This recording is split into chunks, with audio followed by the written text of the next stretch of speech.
بسم الله الرحمن الرحيم يا بني إسرائيل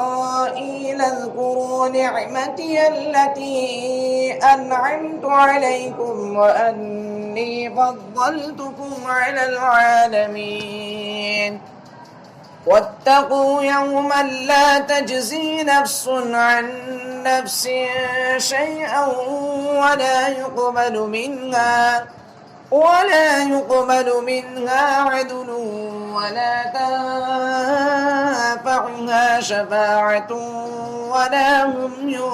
ينصرون وإذ ابتلى إبراهيم ربه بكلمات فأتمهن قال إني جاعلك للناس إماما قال ومن ذريتي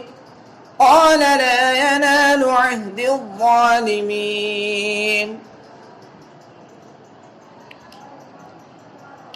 وإذ جعلنا البيت مثابة للناس وأمنا واتخذوا من مقام إبراهيم مصلى وعهدنا إلى إبراهيم وإسماعيل أن طهرا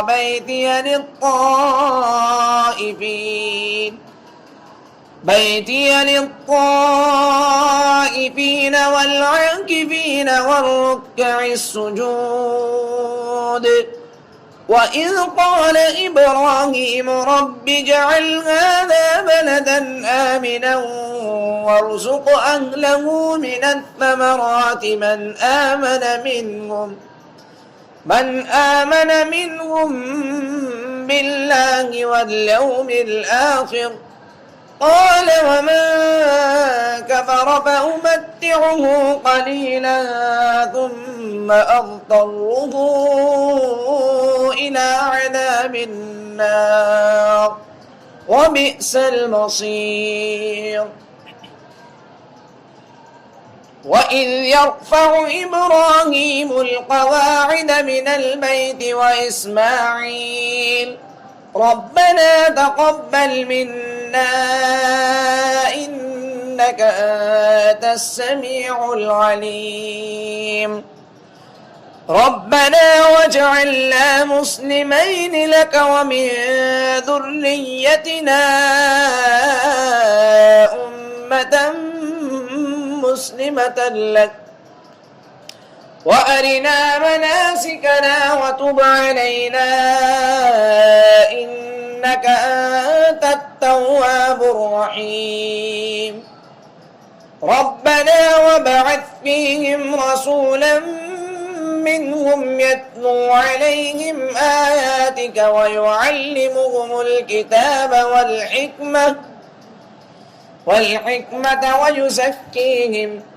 إنك أنت العزيز الحكيم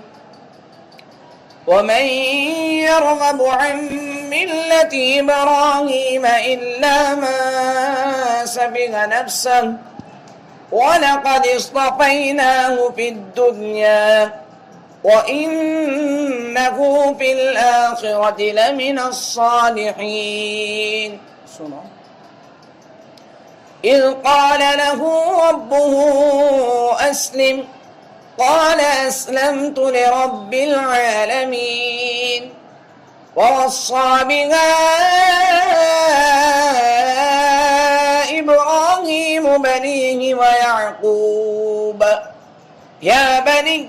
إن الله اصطفى لكم الدين فلا تموتن إلا وأنتم مسلمون أم كنتم شهداء إذ حضر يعقوب الموت إذ قال لبنيه ما تعبدون من بعدي قالوا نعبد إلهك وإله آبائك إبراهيم وإسماعيل وإسحاق إلها واحدا ونحن له مسلمون تلك أمة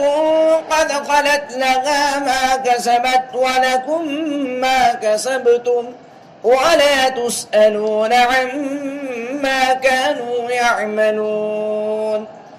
وقالوا كونوا هودا أو نصارى تهتدوا قل بل ملة إبراهيم حنيفا وما كان من المشركين قولوا آمنا بالله وما أنزل إلينا وما أنزل إلى إبراهيم وإسماعيل وإسحاق ويعقوب والأسباط وما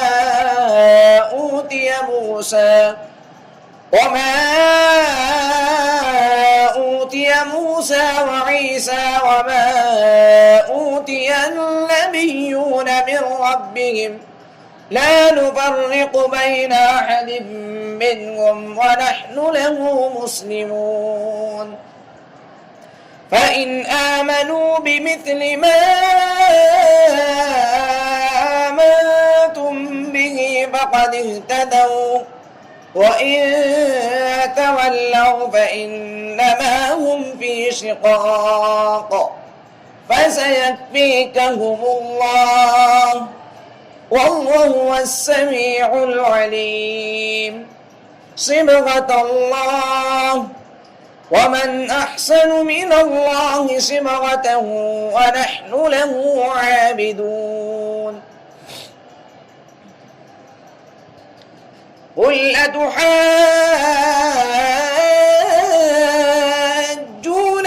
بالله وهو ربنا وربكم ولنا أعمالنا ولكم أعمالكم ونحن له مخلصون أم تقولون إن إبراهيم وإسماعيل وإسحاق ويعقوب والأسباط كانوا هودا أو نصارى تلك أمانيهم أم تقولون إن إبراهيم وإسماعيل وإسحاق ويعقوب والأسباط كانوا هودا أو نصارى قل أنتم أعلم أم الله ومن أظلم ممن كتم شهادة عنده من الله وما الله بغافل عما تعملون تلك أمة قد خلت لها ما كسبت ولكم ما كسبتم ولا تسألون عما كانوا يعملون صدق الله العظيم.